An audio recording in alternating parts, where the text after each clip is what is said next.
Hello everyone, welcome back to a brand new video on the TopSpin software tutorial. In this video, I'm going to show you how you can open, calibrate, and pick peaks for the 13 carbon and the DEPT NMR spectra. Both of these are used to analyze carbon signals. We are all familiar with the 13 carbon NMR.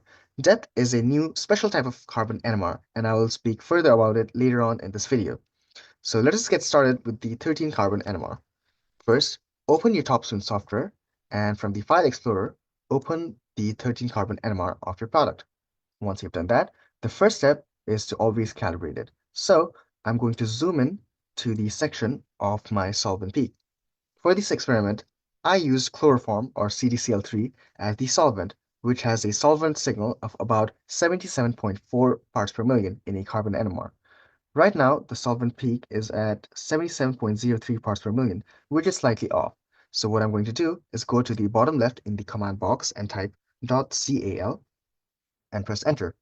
Once I've done that, I'm going to select the line in the middle, and here I'm going to assign the value as 77.4 and press enter. Once I've done that, now my NMR is calibrated and ready to be used.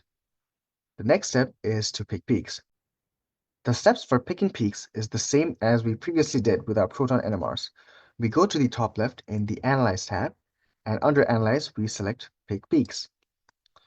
The first step is to get rid of all the peaks that were automatically assigned by the software by clicking on this icon which has a cross over the staple logo.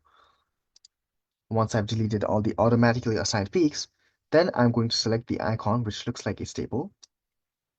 And now I'm simply going to select the tip of each of my peaks.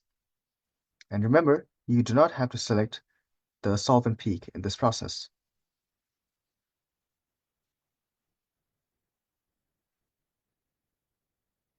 Once you have manually picked all the peaks in your 13 carbon NMR, remember to save it by clicking the return and save icon in the top. This is all that you need to do for your 13 carbon NMR, since there are no integration or splitting patterns involved. You can see that the 13 carbon NMR is much more easier to process than the proton NMR. Now let us move on to the DEPT NMR. DEPT is a special type of carbon NMR. It stands for Distortionless Enhancement by Polarization Transfer. Here in this video, I will be using the DEPT 135 NMR. So first step is to go to the TopSpin software and opening the DEPT 135 NMR. Once we've opened it, the only strange thing that you'll see is that DEPT NMR might show some negative signals. I will explain these signals in the next video.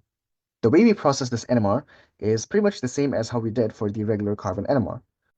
In order to pick peaks, we simply go to the Analyze tab and click on Pick Peaks. And first step is to get rid of all the peaks that were automatically assigned by the software. Once we've deleted them, then we manually peak each of these individual peaks.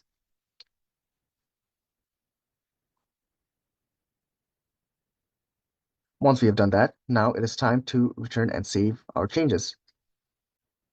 Thank you so much for watching this video. In the next video, I will explain what these negative signals mean in the DEPT NMR, as well as the different types of DEPT NMR that we can use to analyze our products.